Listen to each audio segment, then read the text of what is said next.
Welcome. Wow. It's going to take some work. My name is David Wall, and I've been given the honor of officiating and moving this along, and speaking a bit myself. So I want to welcome everyone here. Well, thank you all for coming. You know, it means a lot to all of us, of course. But you've taken time from your day, and you could be out hiking, for heaven's sakes, not here. So thank you for that. I want to tell you two stories, and then Jack and I will read a little something from the Bible.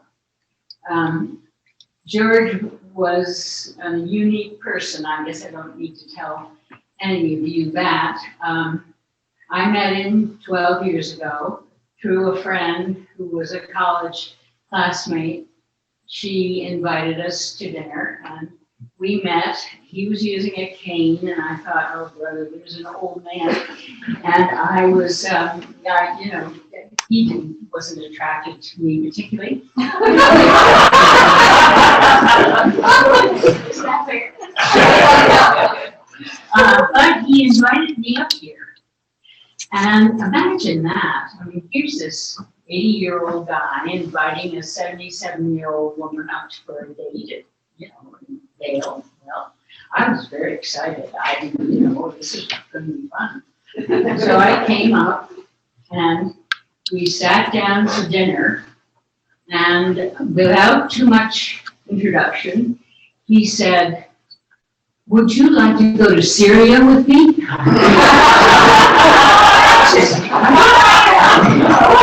Barely meeting him. Anyway, we couldn't go to Syria because Syria fell apart, as you'll remember. But we did go to Egypt together, and we traveled many wonderful places together. The other story is harder to tell.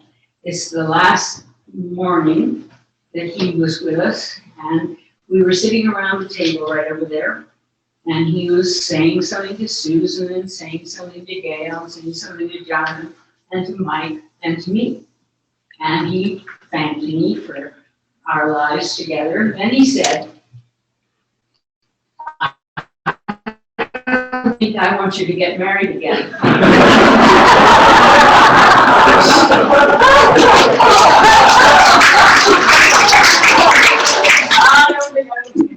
So I tell you, you 90-year-old men, sorry.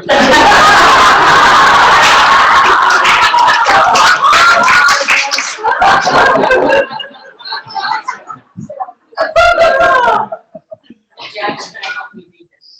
I think that memorials are to remember the person, but also to take time ourselves to try to heal and try to learn. And so we're going to try to read this.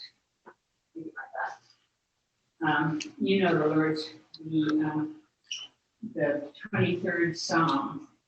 And any that know it, if you want to say it along with the faith. The Lord is my shepherd, I shall not want.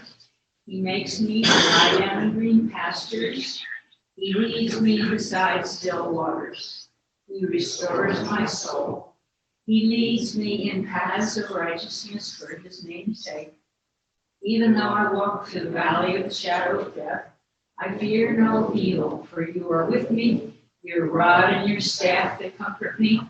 You prepare a table before me. You anoint my head with oil. Surely goodness and mercy shall follow me all the days of my life, and I shall dwell in the house of the Lord. Amen. Take care.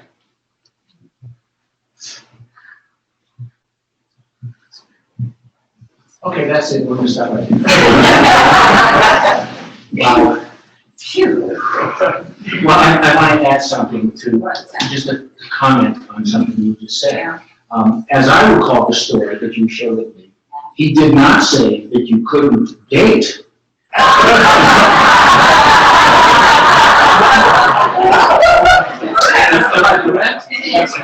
So, to be a 90-year-old man, I'm sorry. Seriously, Carolyn, one of the great gifts, and we'll be talking about that throughout the day, that Carol and I have, and many of us in the room have had. That look, George, so that's just with you. You're welcome.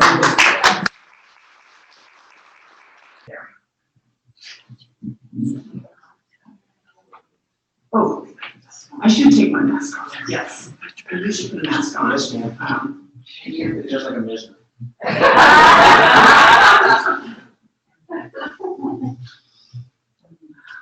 Okay, is the volume okay? Great. So my name is Susan. Oh my gosh, it's very loud. I'm the youngest of the two daughters. And my role here is to give you a little bit more of Dad's life. For those of you who didn't know, he was a psychoanalyst in Vienna, so the apple didn't fall too far from the tree. And in good psychoanalytic fashion, I'm going to focus primarily on the formative early years was his relationship with his parents.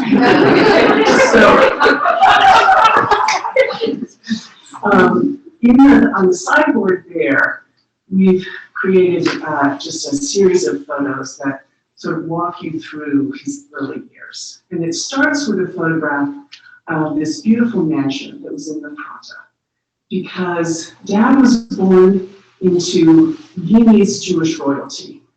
His grandfather was Leopold Mizner, and also on the sideboard you can see a photograph of a front page of a magazine.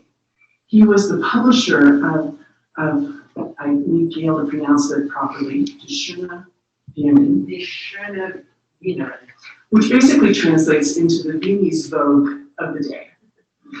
So that was on his mother's side. He was his mother's father, Leopold Mizner, was very well known, very well established, very wealthy, and he lived for his first 2 years in that beautiful mansion, and then moved to 4 Schubertring on the Ringstrasse, which is again the high-end part of Vienna. And he lived the life of a young Viennese prince. Which wasn't necessarily a great life. He mainly was taken care of by a teta, his nanny. Got him up in the morning, took him to school, took him to play afterwards. And his contact with his parents was really mainly just after dinner. They'd be brought in after dinner to be sort of blessed and looked over. But in the winters, they would go skiing in Kitzbühel. And in the summers, they would have 2 to 3 months in St. Wolfgang. And there he had his parents' undivided attention. So between, the glory of being with his parents and the natural beauty of the Alps, he developed this real attachment to the mountains, to the outdoors, to ski. I should also mention that all of my stories have been approved by the Motion Picture Association, as you may know, all I can say. But if you want the racier ones, just talk to me afterwards. So this idyllic life of the Viennese prince came to a very abrupt halt when the Nazis marched into Austria. They sat on the balcony of the Ringstrasse and saw Hitler in his black Mercedes go down the Ringstrasse with the Austrians cheering wildly. It was his mother, Liesel, who, with only a high school education, was the first to really recognize that despite being very well established, being secular Jews, they were in danger. And because they had Hungarian passports, they could get out. They weren't allowed to bring anything with them because the Nazis wanted all of the wealth that the Jewish population had. So she took her jewelry, her diamonds, her gold necklaces, bracelets, and strung them together and put them around her body like a Christmas tree, she said, and put under her clothes and smuggled them out. Threatened with being searched at a number of points, and just said, "Well, if you don't believe me, search me." They never did. That was in 1938, and the year of 1938 was an absolute horror for the kids. George and his younger brother John, at 6 and 8, were left in various places without either of their parents, as their parents and their mother especially tried to get things out, tried to get their parents out. In Yugoslavia, Belgrade, Dubrovnik, back to Yugoslavia. The worst was, I won't talk about it, I'll get upset, but in a monastery in which they were really horribly abused. Eventually, in 1939, the family, without Erwin, met up in Nice, France.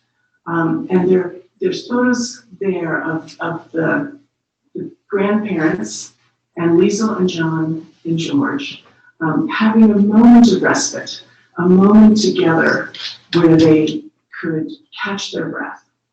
But from there, the grandparents took a ship to the US, and Liesel couldn't get passage to the US, but she could get passage for them to England. Erwin, the father, stayed in France. There's a lot of controversy over why that happened and how that happened. He told me he just missed the boat. Not entirely sure how realistic that is, but he was then trapped and joined the French resistance. When I was young and I heard that my grandfather was in the French resistance, I thought this was very exciting, and I was very impressed with his bravery. But when I talked with him as a 17-year-old, he said, no, I was not a brave soul. I was hiding out in the forest. The Marquis came upon me and said, so are you with us, or are you against us? And if you're against us, we shoot you. He said, okay, so I joined. It was an exciting life. It was, he talked about it with enormous joy. But he was completely out of contact with the family. Liesel was working as a governess, as a teacher, as a seamstress in England, while the boys were placed again in various locations, eventually ending up at a place called Mummy Freeze. And also on that sideboard, you can see a row of children, all refugee Jewish children who were taken in by a woman who gave them good house, good food, good education, and a very strong Christian upbringing. So Dad knows the Bible frontwards and backwards, very little Jewish education. Again, just to return to the parents, this was a time when, as they spent the war years there, they didn't know if their father was alive. And they only saw their mother once a month on a Sunday afternoon. Dad took refuge in the forest behind the house that they were living in and made sketches of all the birds that he noticed and presented them as a gift to his mother, who he called Mummy, at that Christmas. The end of the war was glorious, and this is the one thing that I wrote down and wanted to read to you because he spent a lot of time telling these stories, and he said,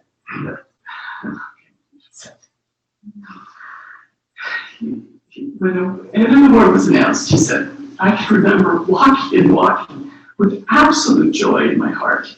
It was one of the happiest days of my life. I was bursting with relief, with gratitude, with anticipation. I was so happy I was crying. It was a day of absolute jubilation. Because the end of the war meant that he would be able to be with his family again. Also on the sideboard is the postcard that his father wrote to the family saying he had survived. And it wasn't possible to get it directly from France to England, but his father found a US soldier to mail it from the US to England. The fact that he was alive was great, but they still couldn't reunite. Liesel, the mother, had gotten permission to immigrate to the US, where she thought the boys would have more opportunities. And so it wasn't until they'd been there for 2 years, Dad had graduated from high school, that they could afford to take a cargo ship back to Europe and be reunited with Evan. The joy was short-lived. Evan had taken up with Friedel, who was a German painter and sculptor. And as Friedel told Liesel, I've been with him for 8 years, and more years count double, so he's mine. This was a huge disappointment, I think, to everyone. But Dad was in Nice, France, after the war, when men were scarce.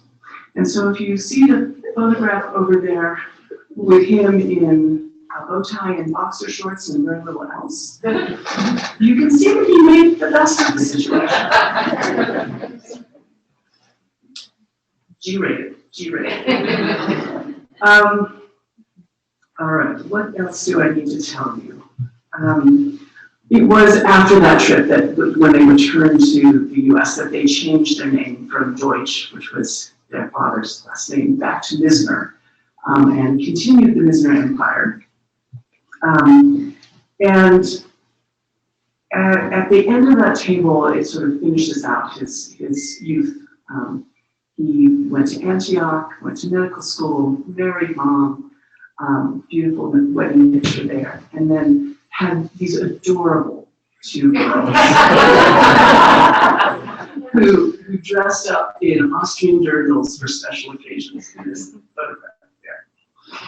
So that table is his formative years. There's a table back there that was really his adulthood. And I will go through that much more quickly. He was, he created an amazing life. He was a true Renaissance man. You know, he was not just a man of medicine and of literature, but a sportsman who hunted and fished and hiked and camped and skied. He was a lover of the arts, as you can tell, and as Gail and I are demonstrating, he had a special fondness for Native American art, and he loved the symphony and opera. He was also anything but an absent father. He was determined that Gail and I would not have the instability of his own childhood. Could you just a second?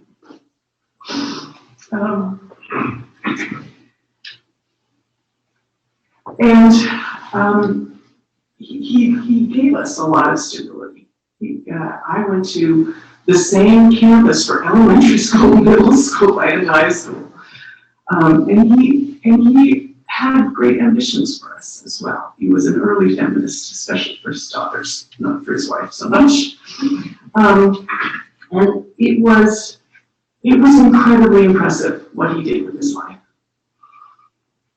But I also need to say that the war, the loss of his home, the absence of his father, the stresses on his mother, took a real toll on him. And that often came out with a temper. He had a really, really bad temper. I don't say that to speak ill of him. I say that to speak honestly of him. And he valued honesty. He valued genuine communication. His temper was tempered by psychoanalysis, by his interest in what motivated people, and what motivated himself, by his interest in how the mind worked and how people worked. And if you knew Dad well, it was also tempered by a good degree of insight into himself. We have a family motto, which is that in the Mizners, narcissism doesn't run in the family, it gallows. And so he was very clear the last day before he took the lethal medication. We were all around him, helping with getting him food and getting him situated, getting his oxygen. So this is the type of attention that I feel that I've deserved all my life.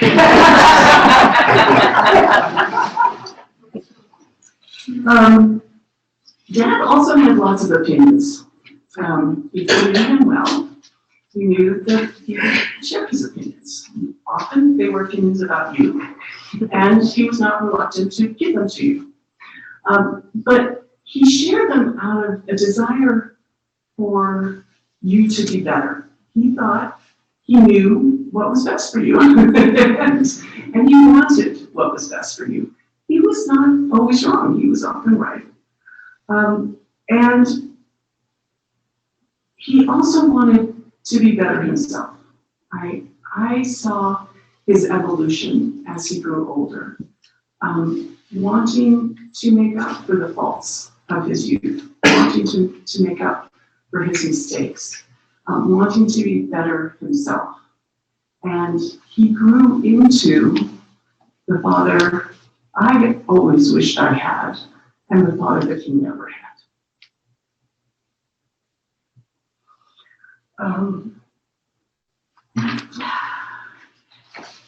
So, if Vienna was paradise lost, Vail was paradise regained. He loved being here. He loved the mountains, he loved this house, he loved the skiing, he loved the hiking, he loved his life with Carolyn. And he especially loved having us and many of you here for dinner with delicious food and a lively dinner table conversation. Even as he lost his sight and his hearing and his ability to do so many of the sports that he enjoyed, to travel and to drive, he still cherished his garden and watching the birds in the morning and having breakfast out on the porch and sitting in the sun in the afternoon. And having a life with Carolyn, who, saint that she is, read to him endlessly. He didn't want to suffer, and he didn't want to lose control. So when he decided that it was enough, he gathered us all here, had a last day with us, and then in the next morning, took the lethal medication and chased it with a margarita that was Carolyn's special recipe. And we sang him out with Stille Nacht, Silent Night in German, the first song that he taught Gail and me. Ben Ru Amen, and then Edelweiss. He was very conscious of his death, and in talking about his obituary, he wanted me to get all the academic and professional things exactly correct. But in talking about his memorial, he said he really just wanted people to gather and have good conversations like we did over the dinner table. So I appreciate your all being here, and I hope we can retire and have good conversations over lunch. And if you want any of the racy stories, just tell me.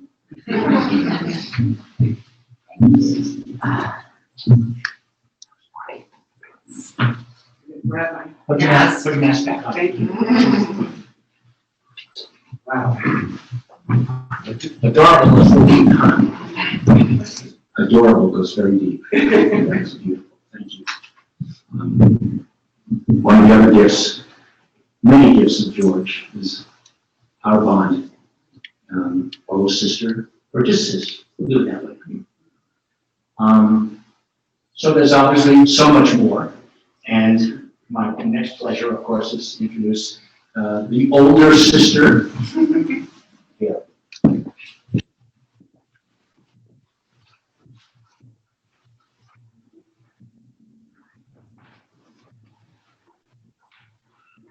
Hi, everyone. I think I'll take advantage of the seat as well.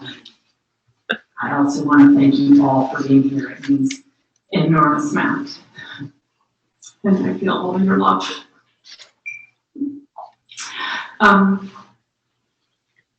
My mother was a collector of children's books.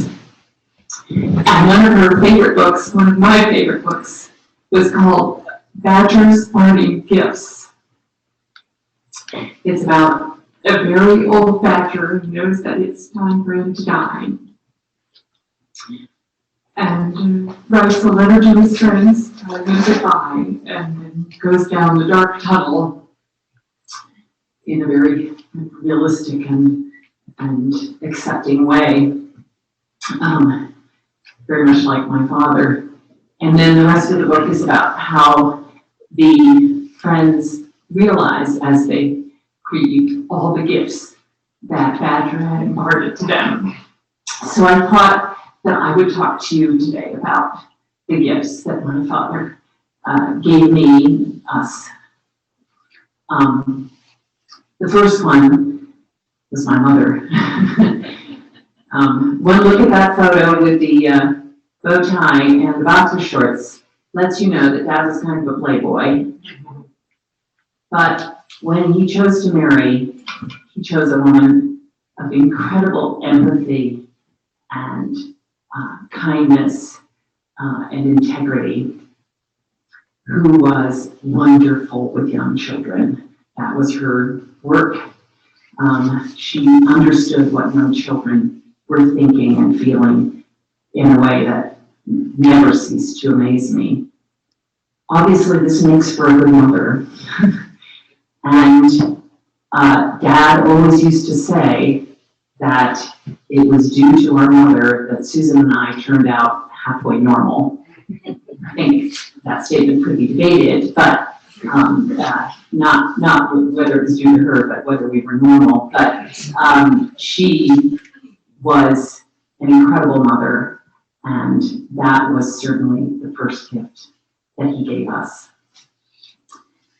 The second gift was one of the things that Susan has already mentioned, was his love for the outdoors and the mountains. He chose Colorado to move to when we were very tiny, because the mountains here reminded him of the Austrian Alps. And he made sure that we got out skiing and hiking and learned to do these things well, even if we kind of had to beat it into us some of the time. I remember skiing down a mogul hill with him at the bottom saying, turn, turn, turn, turn. And thinking, you can't turn this fast. But it worked. And one of the biggest joys in my life is living in this state and enjoying the outdoors on an almost daily basis, and skiing all over the world with my husband. The next gift he gave me was my career. I don't hold him solely responsible for that, but he certainly did model being a physician. He told us, and I think this may be revisionist history, but he told us in one of his last days that he had always known that Susan would be a lawyer and I would be a doctor. But I think one of the best pieces of advice he ever gave me that has proved really true for my career is that as a physician, you have incredible flexibility and you can do any number of things. You can teach, you can practice in a variety of settings, you can do research, you can combine all those things, you can do policy work. And that was some of the wisest advice he ever gave me. Probably the biggest gift my father ever gave me was my husband. Some of you know, but probably a lot of you don't. And some of you have heard this story, so forgive me. But I had an arranged marriage.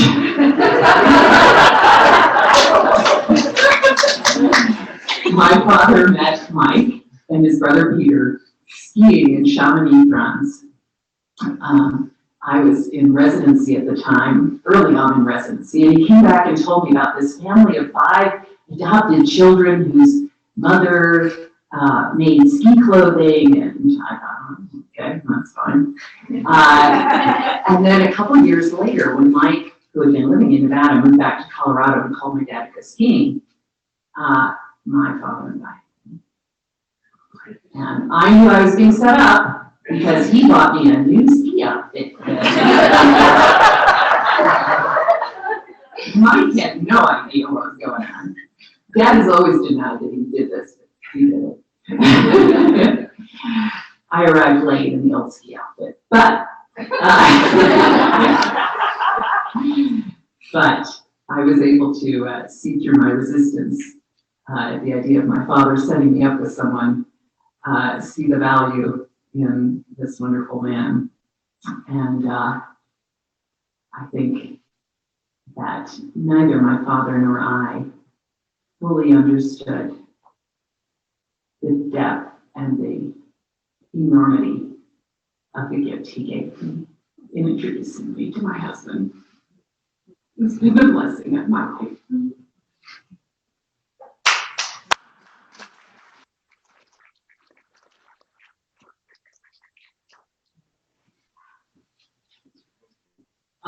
When Susan and I were, she's kind of alluded to, when we were, I don't know, in our 20s, 30s, early 40s, we would sometimes talk about what Dad was going to be like when he got old.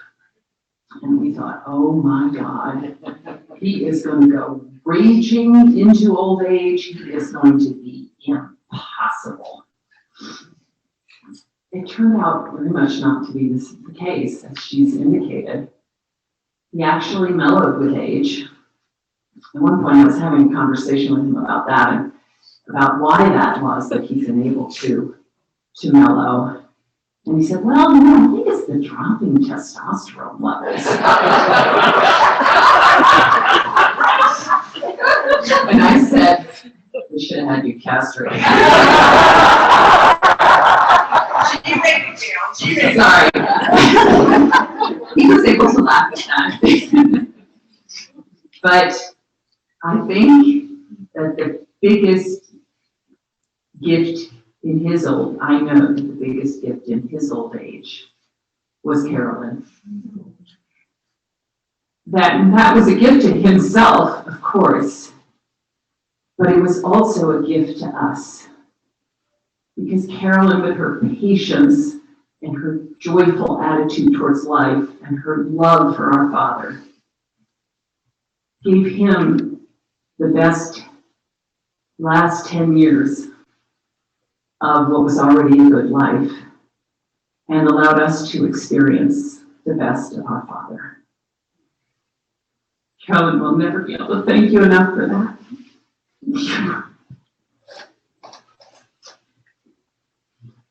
I wanted to just end with some sort of more quiet, recent gifts.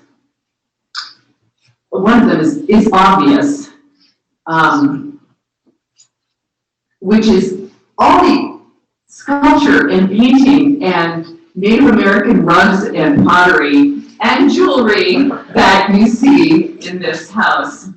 Dad, as Susan mentioned, was an avid collector. He scared us sometimes. So that's an obvious gift, and one that can at moments feel like a burden, but is also a joy to have all this art around us and to be able to keep some of it for ourselves to remember him by. There were also little things that happened close to his death that seemed like mini miracles. One of them was a gift from Carolyn. She put together, as I think some of you seen on the coffee table, a book of Dad's recipes, because he was an avid cook. Along with photos and some things about his life. And got that, Gretchen, Carolyn's daughter, helped her with that, and that got sent out to many of you from the publishing house and arrived for many of you on the day of my father's death. There were other miracles, really thanks to Susan, who spent so much time here going through drawers of memorabilia and boxes of who knew what and finding treasures. One of the things she found was a letter from Uncle Felix This isn't gonna be too G-rated, is it? I was saving that for later, but go. Okay, so Uncle Felix was, our grandmother's lover, and, was like an uncle to the boys, to Dad and his brother John, and wrote a letter during the war when he was also in France to the boys, that was so upbeat and so encouraging, and telling them about how we look forward to spending Christmas with them again.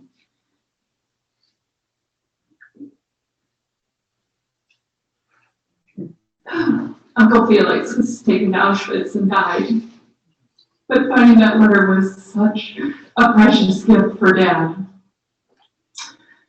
Another thing that Susan found, literally 1 or 2 days before he died, was a little china deer. And when he saw that deer, he said, "Oh my God, there was a vitrine." It's a piece of furniture with glass where you display things in their apartment in Vienna. And that was my favorite thing in the vitrine, and I had no idea that my mother had saved it. Any of you who've read The Hair with the Amber Eyes will be getting goosebumps. So there were those little miracles. There was also something that this long heritage that you have heard about so eloquently from my sister gave me, and we hope will give the rest of the descendants, which is that Austria is now allowing people who are descendants of those persecuted by the Nazis to apply for citizenship. And we're all in that process. And I found out the day before Dad died that I got my Austrian citizenship and was able to let him know that, which to me was a huge gift as well. And the final thing I think I want to say is that as hard as it was to be a part of, watching the realism and the courage with which my father faced his death was truly inspiring. I've seen a lot of people die. I'm a physician.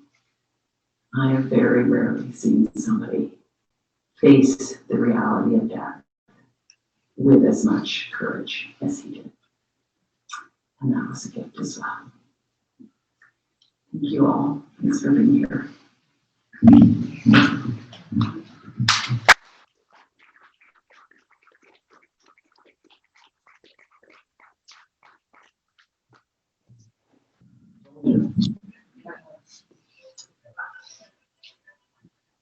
Okay, so, we're gonna hear how this then moves through the generations next. When, Valerie continues to shoot up in height. Maybe this recent haircut kind of reduced my conversation. Jonathan is here, arriving late yesterday, and, will share with us what your grandfather did to you.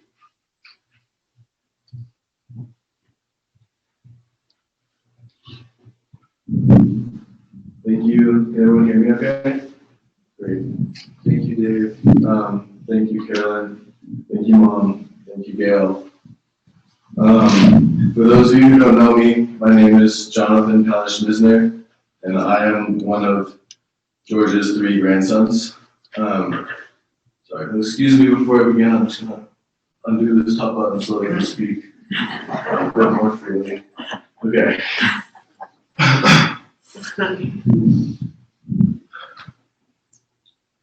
George Lionel Mizner was the Little Prince of Vienna, England's most ferocious lion. And for those of you who had the pleasure of skiing with him, he was Vale Mountain's bungling bull. From as early as I can remember, I've seen my grandfather as so much larger than life. He had these wild, bushy eyebrows and the sloping nose of a hawk and a thick, snow-white mop of hair that he always slicked back into a true mane. but in the center of this fearsome face, just barely visible behind a deep squint, he had some of the clearest blue-green eyes that I've ever seen. Even though he was already 72 when I was born, as a young boy, I saw George as the epitome of masculinity. Of all the people in my little world, he was the loudest and the proudest and the strongest and the most brilliant, and he always got things his way, and his way was always best. Family was very important to him in a lot of ways, as you've already heard. And I was taught from a very young age what it meant to him to be a true Mizner, namely an overwhelmingly strong will, which also extended to truly draconian standards for table setting, and an almost compulsively flagrant disregard for speed limits, red lights, and really the whole foundational philosophy of fire safety. I grew up fascinated with stories of his lavish and luxurious life in Austria, his endurance through terrible pain and struggling with the Holocaust, plenty of mischief and adventure as an adolescent in England and Manhattan. And let's just say what happened in Nice stays in Nice. And lastly, his great success in this country, where he built a life that has now served as the foundation for our family. He held this exalted position in my mind with such a young force back then that I really think that some part of me really did believe that he was some long-lost prince. And that, like, I really did see him in some ways as a real-life lion. I found his grandeur so radiant. I feel like our family was somehow special as a little kid. And maybe this was due to just the sheer force of his personality, or maybe it was due to the Mizner aphorism that you already heard. Narcissism is right in the family, it gallops. But what I think is most important about having such a vigorous and formidable grandfather was that seeing how strong he was as a kid made me believe that I could be strong too. And hearing how brilliant he was made me believe that I could be just as smart. When I was scared on the playground, I remember stories about him standing up to kids that bullied him for his accent as he moved throughout Europe. He said that he would win some and he would lose some, but he would never run away because Mizners don't run away. Except for from Nazis. We do run from Nazis. We also run from vegans and snowboarders. So if you belong to any of these groups, that way. The vegans and snowboarders can stay, but the first group should. Really, George was a tremendous and unique grandpa. And I found being witness to the end of his life stunning and confusing and miraculous. Baba really was very similar to the wines that he loved so much. He just grew sweeter and sweeter with age. A few days before he died, I asked him what the most important advice he could give me was. He said that in all his life, he most wished that he had been more kind. He wished that he had chosen less frequently to be sarcastic or self-aggrandizing, and that instead he had been more loving. When I was young, Baba was just as overbearing and strict as he was awe-inspiring. There was lots of pressure to behave just right in order to make sure he had his way, and often there were real consequences for stepping out of line. By the way, if you didn't know, his way was glorious. George's 23andMe came back 99.6% Ashkenazi Jew, and he was raised Catholic, but George's true religion was always heathenism. The table setting had to be beautiful and perfect, and he would spend hours making the most delicious, rich, buttery, vein-clogging, heart-stopping meals that he had ever had. He loved sunshine and pillow fights and hummingbirds and apricot jam and interesting new people, and bright, beautiful flowers, and a 3-inch dome of powdered sugar for just 6 ounces of coffee.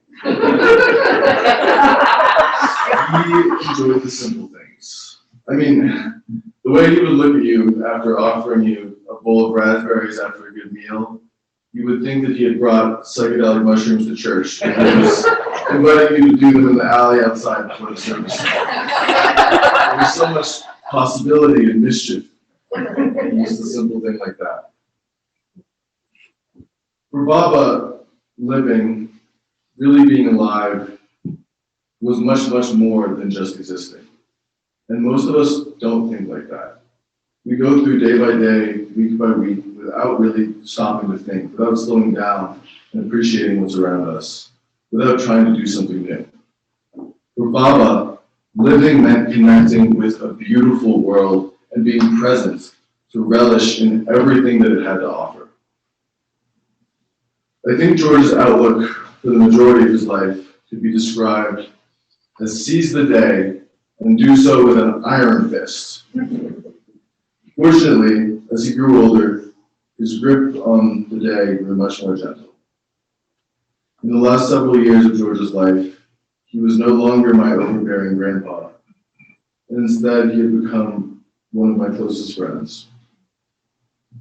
Instead of waiting with terrible anxiety for him to ask me what my plans for the future were, and then hear his inevitable judgment of my plan for how to get there, Baba spent the last years of his life, telling me not to work so hard, telling me to slow down and enjoy life, telling me not to worry so much about grades, that there's really so much more to life than all that. Baba had such a refined taste for quality in all realms of life. And although his grip grew more and more gentle with age, thanks to Carolyn, my mom, Gail, and everyone else who supported him, he was able to never give up on living according to this taste until the very end. Baba was someone that I don't think anyone else expected to go gently into that midnight. But I also didn't expect him to own any fishnet or a hot pink turtleneck. We found both. And that full of surprises. You'll see the pink turtleneck later. I'll talk about it much. The death Baba chose for himself was fitting of the life that he lived. His body was allowing him to enjoy less and less of life's pleasures. And he was someone who valued independence so fiercely. With his lungs where they were, had he allowed things to run their course, personally, I don't think the life or the death that would follow could have met the very high standards he had for truly living. I think that he saw himself as someone that was just meant to be more free than that. So in the end, he did it his way. He didn't hesitate. He wasn't scared. He wasn't in pain. When he died, he was the picture of peace. He was loved, and he had lived a true and full life for 92 years.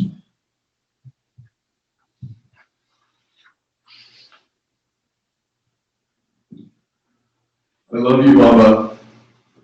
Thank you for everything that you have given me.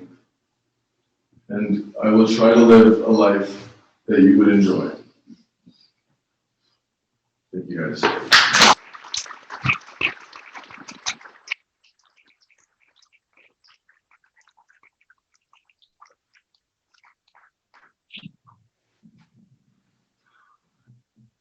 So to those of us who are grandparents in this room, it's good to see that things do get passed on to younger children in such a beautiful, powerful way. I'm also very grateful for solving a mystery that has haunted this family for a while recently, that I unfortunately attributed to part of the mystery, and that is, where did George get these psychedelics that he was exposed to? And I got a phone call in the middle of the night during a dinner saying, "We are sure that you were the one that supplied George the psychedelics." It wasn't me. I would never. But But I think we know now. No, he wasn't born So maybe you know more about this. Reveal a lot. Gail denies that he brings in the Gail. yet. Maybe he picked his own mushrooms. You know, he did have a passion for mushrooms, and he probably figured out where they were and never told anyone of us. There you go. Jonathan is spectacular. Thank you. So it's been alluded to, of course, in great detail of how important Carolyn was to George and how grateful we are for Carolyn. But one thing that is missing in this is what else Carolyn brought along with her. And somewhere here, there's a tree, I think it's on the other side there, an extended family of spectacular people. And I have the pleasure of introducing, I think I can introduce you as a stepson. Does that work? Sure. Which makes you a faux stepbrother. Gordon. Hello, everyone. Yes, Gordon Smith. So I'm the second son of Carolyn. There's 5 of us. Actually, it was originally 6 of us, but that's a long story. So, thank you. I could take it off, but That's easy. So back in 2010, we started hearing about this man that Mom was going to go see and spend some time with, and she was going to go up to Vail, and we thought, wow, that's interesting. And while we were delighted because our father passed away in 2008, and so, you know, it was time for her to get out and meet some other people. You know, of course, we were curious and a little bit concerned. So we were delighted that she met George. A little surprised to hear about the international travel coming up so quickly on the heels of meeting George. But it didn't take long after meeting him ourselves that we realized that he's quite a special man. I had the pleasure, and all of us did, of coming up on many occasions to spend long weekends up here in Vail, and lots of wonderful weekends. It was quite a pleasure to come up and enjoy fabulous food. George was an amazing host, as many of you know. Fabulous food, conversation was always very interesting. Politics was always included, current events always included. George loved to ask me about my love life. And was not bashful about getting into the details. Fortunately, the last 3.5 years, that got to be a little more boring because my fiance Jen, more regular, more stable, more. So with my fiance Jen here, which is a nice thing. So anyway, always interesting conversation, which I very much appreciated and enjoyed. So lots of conversation.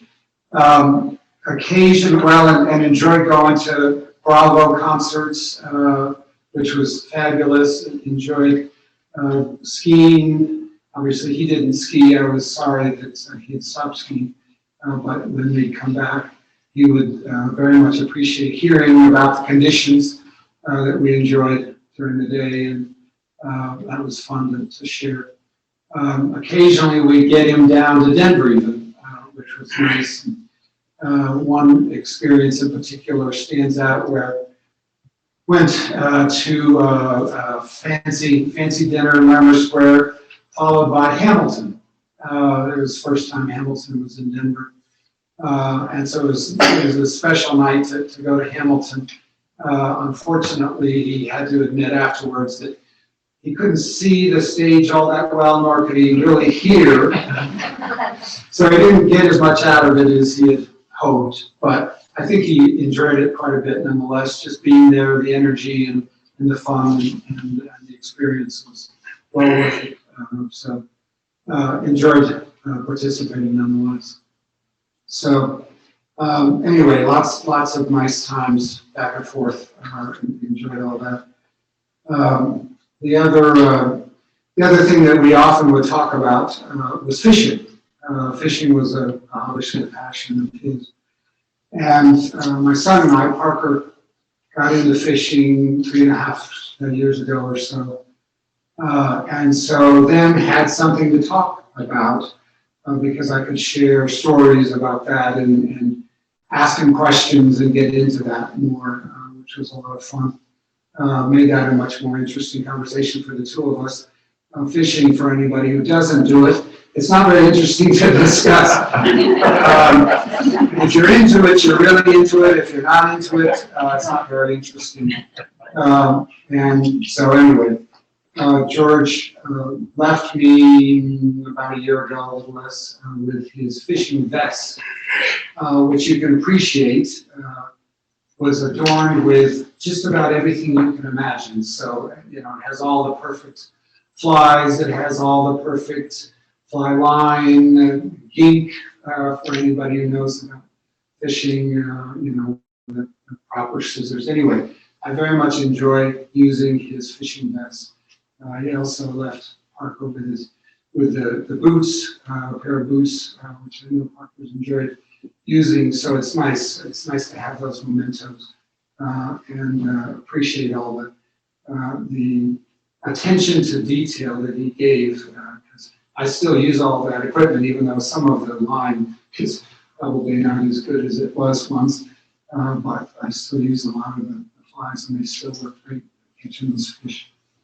Anyway, George was a wonderful addition to our family too, and I appreciate that. And one of the parting words, if you will, that George said to me on our last conversation was that it was very important to him that we remain close as families, and I think that was very special and meant a lot.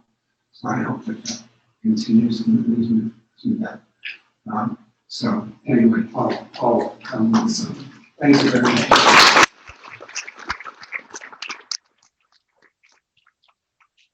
So for boring fishing stories, the table, you can always in this case, table, we have 6 tables arranged. We're sitting. Sorry, David, I can show them more. One of the wonderful parts of being the last one this week is that everything's pretty much been covered.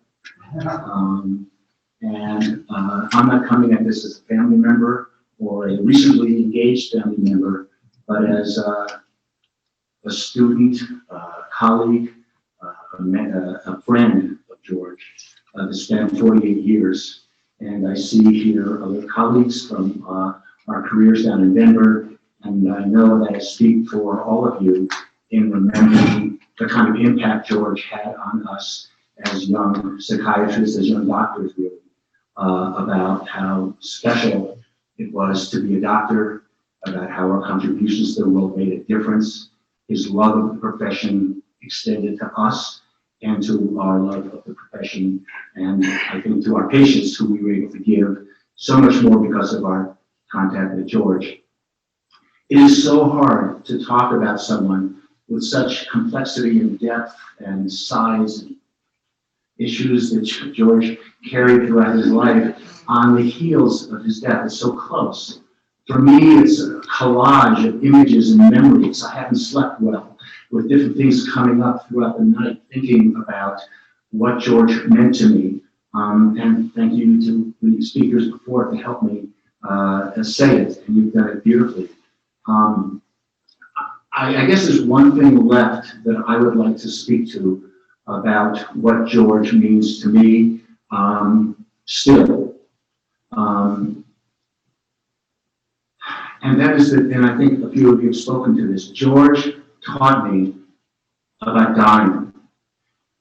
And in many ways, he began talking about this early on as he began realizing the encroaching impact of his ailment. His lungs were going to continue to develop in the direction they were going, and deny him the vitality, the oxygen, the strength to enjoy life as fully as he had. This began in my memory when he had to give up skiing. And I remember skiing with him with nozzles in his nose, despite the fact that they were freezing in the cold, and he would fight it and fight it and fight it, and he finally had to acknowledge that it was time to begin cutting down. And by cutting down, it wasn't just a loss for him, it was the beginning of a new stage of life, or the end of life, the final journey. So much has been spoken about how Carolyn enabled that to happen. And yes, we are all deeply grateful that you allowed him to end his life in this setting with his friends and with the beauty around him and with the love surrounding him, with you obviously in the closest circle of that. He was bold in his ability to describe what it was like to begin seeing your life wind down. Not just physically, but the emotional questions that begin coming up, that I know we all begin thinking about at some stage in our lives, and I want to share that with you. It's about, what did our lives really mean to others? Did we make an impact? Did we make a difference? Will we be remembered? Time and again, he would talk about that with me and try to sort out the questions, his regrets. And I just listened. It was just remarkable to hear someone with such clarity be able to put into words the importance of embracing dying as you embrace living. It's hard to describe a legacy that a man leaves behind like George. As I was trying to put my thoughts together on this, a song by Joni Mitchell came to mind that so it always seems to go that you don't know what you've got till it's gone. And I think we all are in the beginning of understanding what we've lost in George's death. We stand here today being able to put together ideas and memories and laughters and regrets and those kinds of feelings that come to our mind now. But the legacy builds over time.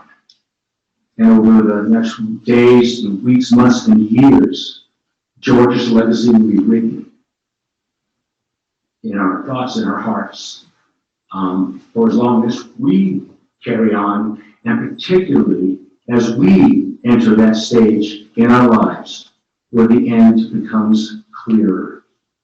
I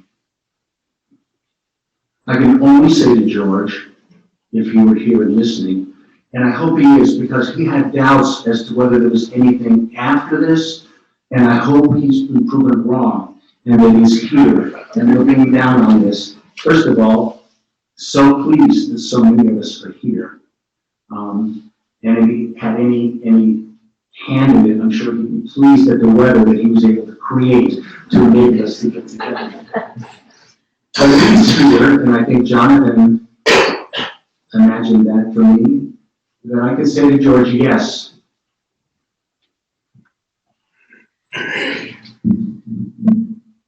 Your legacy is deep, it's powerful, it's important, you've made a huge difference to us, and we've only started to begin to understand what we've lost and what we've gained while you're sharing your life with us as you do.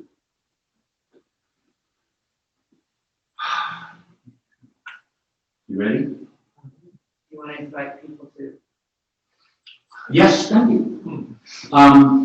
We are, we have lunch waiting, but before we conclude this, I want to give anyone an opportunity to speak in a brief fashion about a story, a remembrance, or something that adds to what we've already been through together.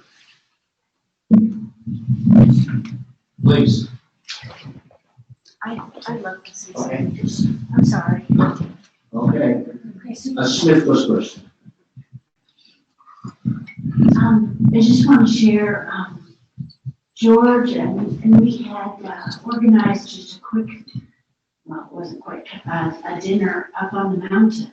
We'd gone up on the gondola and, I'm forgetting the gentleman's name that's the, ski patrol guy. Right. Super good. Yes. He had helped George, so we got into the restaurant and I had told him about the chicken pot pie that I had had there before. And so we sat down together and he hadn't been up on the mountain in quite a while. And so we were sitting there, and we both ordered the chicken pot pie and looking out on the mountain. And I just, it was so incredible to see this twinkle in his eye and his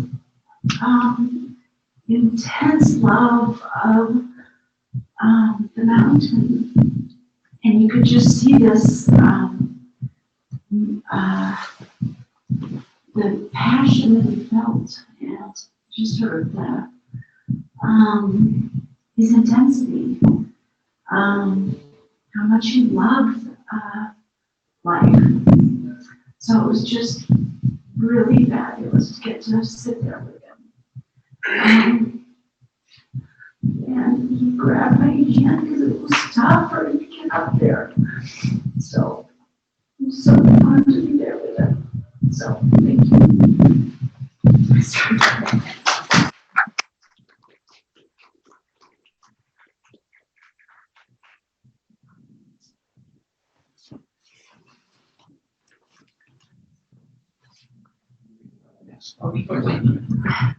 I'm John at Orchard. What a beautiful celebration this is. We my wife wanted to be here, but she's not feeling well, so she sends her regrets, but she has something she wanted to say. But we met George briefly, well, not briefly, it was a dinner that we were invited to by Gail and Mike, and it was after a day of skiing that we had, and this was right at the beginning of COVID, when there was a lot of questions, this back a couple of years ago. Was this a hoax? We had anti-maskers and then later on anti-vaccines, on and on, but he was so, right away, so engaging and a wonderful dinner that we had. That my wife sent this letter that she wanted to be read, and it expresses our feelings. She developed a real amazing friendship after that dinner. And the letter is, "Dear George, I am so very grateful. I had the privilege and honor to meet you and also Caroline as well, and sit next to you at a wonderful dinner you hosted. That night is one I'll never forget. You shared with me your passion for life, your intellect, and your curiosity, and the beautiful art in your home that defines many of your life stories. You kept apologizing for not hearing well, but you did hear. You heard my curiosity about your life's journey, from the Nazis to the one you built here, your profession, your opinions on current events, and you cared to share all of these with me. You heard the stories about my life too with genuine interest. You continued the conversation with me over email for many weeks, meant more to me than I think you knew. Perhaps you know now. Each time I opened my email, I would scan for your response about COVID, where it started, the role of Harvard's professor, and then politics, human psychology, and more. Yours was always the email I opened first, and I really do appreciate that you didn't agree with me all the time, even though I really wanted you to. You inspired me to think beyond my own constructs, ponder future evidence that what I had chosen to ponder, still at the age of 92. George, it was clear to me in just the short time I knew you that you were the professor students talked about their whole careers, the one that changed their journeys and helped them reach the stars for which they have been reaching much of their life. John and I told your stories of courage and resilience to our daughters and your thoughts on the topics we covered in our conversations. We were so excited to introduce you to them so they could share your inspiration and hear your stories and wisdom directly from you. But COVID did not let that happen. As you rest in peace with perfect vision and hearing, please know that so many people on this earth were touched by your life, even if they knew you as briefly as I did. Your life legacy and brilliant light will live on in Gail and all your family and friends. Thank you for sharing so much with me. May your family find peace knowing you will always be beside them. Jeanette McMurtry, thank you.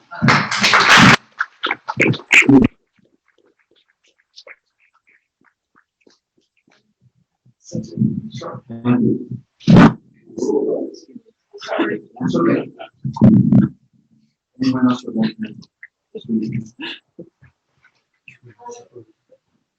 You've got someone in the back? Yeah. Okay. Would you like the microphone back to you or? Sure, I think I can speak loud enough. Okay, yes. I won't be recorded. I won't be recorded. Oh. If you want to go ahead tonight. It'll work. Will work? Yeah. Okay. I met George, 26 years ago, and, all of the things you say about him are so true. His twinkling stars, his sense of humor, both sides of that, his political opinions.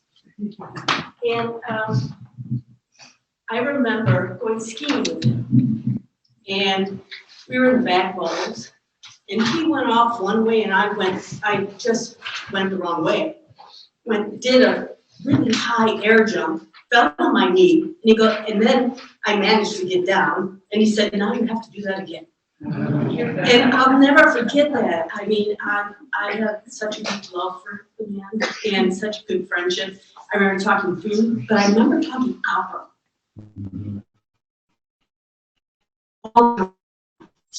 And he would correct me, and I go, oh, yeah, that's right. And I think that everything you say about his love, his humor, his love for life, his empathy, his joy, and his passion across the board. So I just wanted to say that. Thank